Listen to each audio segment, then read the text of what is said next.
महाराष्ट्र विधान परिषद में विपक्ष के नेता अंबादास दानवे ने पालघर जिले के बोईसर में स्थित तारापुर एमआईडीसी में पिछले दिनों हुए ब्लास्ट में घायलों से मिलकर उनका हालचाल जाना और बघेरिया कंपनी में पहुंचकर घटना कैसे हुई उसकी जानकारी लिया और जल्द ही कंपनी के लोगों पर मामला दर्ज करने की बात करते हुए कहा कि आज नहीं तो कल कंपनी पर इस घटना को लेकर मामला दर्ज होगा।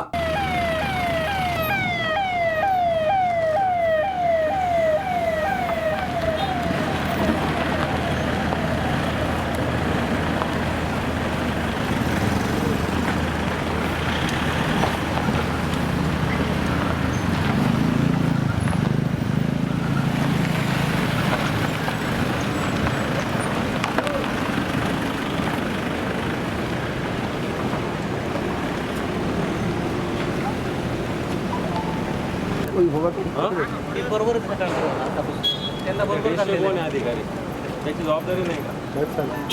साहेब इकडे हजर होता तर त्यांची पण जबाबदारी आहे ना. कुठे जाऊ संतोष अरे आधी विचारू पुढे द्या संतोष अंडर आहे ना तो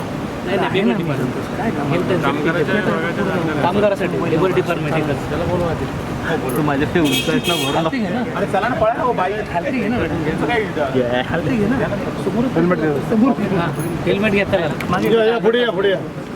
इथं तुम्ही आधी आलं पाहिजे तर तुम्ही मागे तुमची जबाबदारी नाही.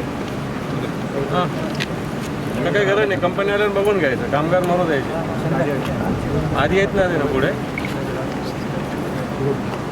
कधी आले होते तुम्ही इथं हे दुर्घटना व्हायच्या आधी कधी व्हिजिट झाली तुमची इथं? दुर्घटना व्हायच्या अगोदर आपण मार्चमध्ये तुमची कधी झाली होती ते सांगा. सर इक्विपमेंटचं टेस्टिंगच्या जे आहे थिकनेस करणे इक्विपमेंटचं टेस्टिंग त्याला मेंटेन करणं याची जबाबदारी भोगवटादाराची किंवा मालकाची आहे. आणि फॅक्टरी मॅनेजर आपण कॉम्पिटंट पर्सन अपॉइंट केले ते कॉम्पिटंट पर्सन येऊन इथे चेकिंग. आपली काय जबाबदारी सरकार म्हणून आपली काय जबाबदारी तुमचं डिपार्टमेंट म्हणून काय जबाबदारी? आपण ते कॉम्पिटंट पर्सनना रेग्युलाइज करतो. किती दिवसाला त्यांचं लायसन्स रिन्युअल असेल किंवा दिवसाला त्यांचं करतो? टेस्टिंग तर 2 वर्षानंतर त्यांचं कॉम्पिटन्सी आपली रिन्यू वर्षाला आणि इक्विपमेंटचं टेस्टिंगची फ्रिक्वेन्सी आहे. आपण एक्सटर्नल इन्स्पेक्शन हे 6 महिन्याला ठेवलेलं आहे कॉम्पिटंट पर्सन. कोण आहे इकडे तुमचं फॅक्टरी इन्स्पेक्टर? कॉम्पिटंट पर्सन असतं. फॅक्टरी इन्स्पेक्टर कोण? फॅक्टरी इन्स्पेक्टर किंवा उपसंचालक आम्ही.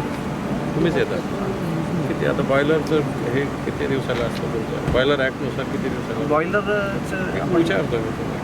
बॉयलरचं जे IBR बॉयलर असेल तर त्याचं वर्षाने असतं पण त्याचे इन्स्पेक्टर वेगळे असतात. ओके कुठे ते आहेत ते? IBR बॉयलरचे नसतं. रिॲक्टरचं फॅक्टरी ॲक्टमध्ये येतं आणि त्याला आपण कॉम्पिटंट पर्सनकडून चेकिंग केलं जातं. 6 महिन्यातनं एकदा ते केलेलं आहे ना? एक्सटर्नल हे केलेलं आहे checking?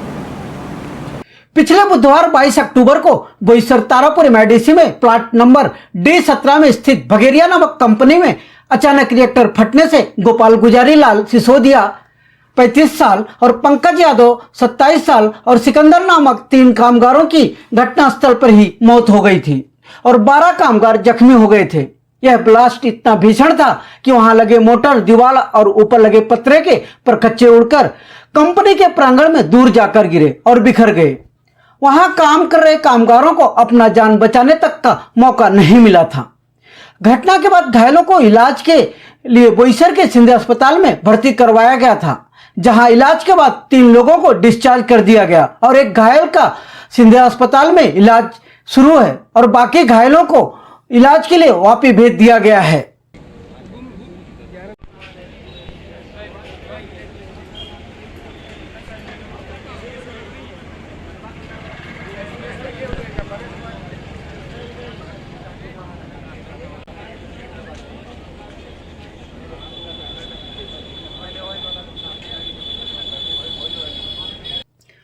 दानवे ने औद्योगिक सुरक्षा अधिकारी को आड़े हाथों लेते हुए कहा कि तुम्हें फांसी पर लटका दूंगा। दरअसल यह मामला कुछ इस प्रकार है। कंपनी में घटना को लेकर जब कंपनी के लोगों से दानवे जवाब सवाल कर रहे थे, उस दौरान वहां मौजूद औद्योगिक सुरक्षा अधिकारी अमोल बाइट कंपनी की वकालत करते हुए नजर आए, जिसके बाद दानवे इस अधिकारी पर भड़क गए और कहा आप प्रशासन है और आपको निष्पक्ष काम करना चाहिए। जिस तरह आप कंपनी की तरफदारी कर रहे हैं, मैं कंपनी के लोगों को छोड़कर आपको फांसी पर लटका दूंगा। जिसके बाद औद्योगिक सुरक्षा अधिकारी की बोलती बंद हो गई। दानवे ने क्या कहा सुनते हैं। पूरे प्लांट के अंदर तो काफ़ी होंगे। ये एक प्लांट के अंदर लगभग है 40 से 30 टन। कौन काम करता है? ऑपरेटर्स हैं। क्या पड़ेगा? कोई बीएससी है, कोई डिप्लोमा है, या कोई केमिस्ट्री में है। हाँ जी, जो डिप्लोमा केमिस्ट्री में है या केमिस्ट्री। बीएससी भी केमिस्ट्री में है।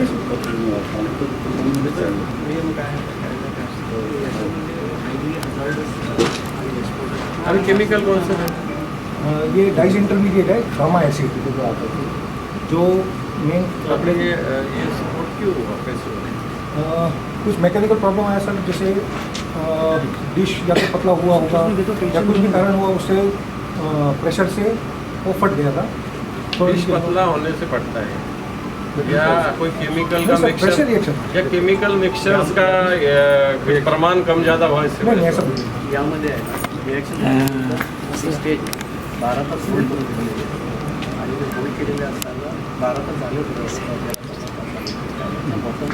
मेकॅनिकल होतो प्रेशर वाढल्यानंतर पण या ठिकाणी या ठिकाणी प्रेशर कधी वाढतं? रिॲक्शन काही ॲडव्हान्स झाले तर प्रेशर जे काही केमिकल यांचं मिक्सचर करतं त्याचं असमानता प्रमाण त्याचं चुकलं तर वाढतं. बरोबर आहे का ते? पण याच्यामध्ये कसं आहे बराच बात करणार ना. रिॲक्शन झाल्यानंतर बराच वेळ होऊन गेला होता आणि आपण तो रिॲक्टर फुटलेला आहे त्याचा पार्ट आपण आपण टेक्निकली बोलू. मला थोडंसं समजतं जास्त नाही. माझ्या माहितीप्रमाणे केमिकलचं मिक्सरचं प्रमाण जे ठरलेलं आहे ते जर कमी जास्त झालं तर ह्या सगळ्या गोष्टी होतात. जर हे असमान झालं असेल तर त्याच्यावर काम करणारा अधिकारी कोण, तो केमिकल इंजिनियर असेल किंवा डिप्लोमा केमिकलमध्ये असेल किंवा BSc केमिकल असेल तरी होऊ शकत नाही. पण त्याच्यावर काम करणारा माणूस म्हणजे थोडक्यात आपल्या कामगाराच्या भाषेत म्हणतो कुशल होता का किंवा त्यातला एक्सपर्ट होता का?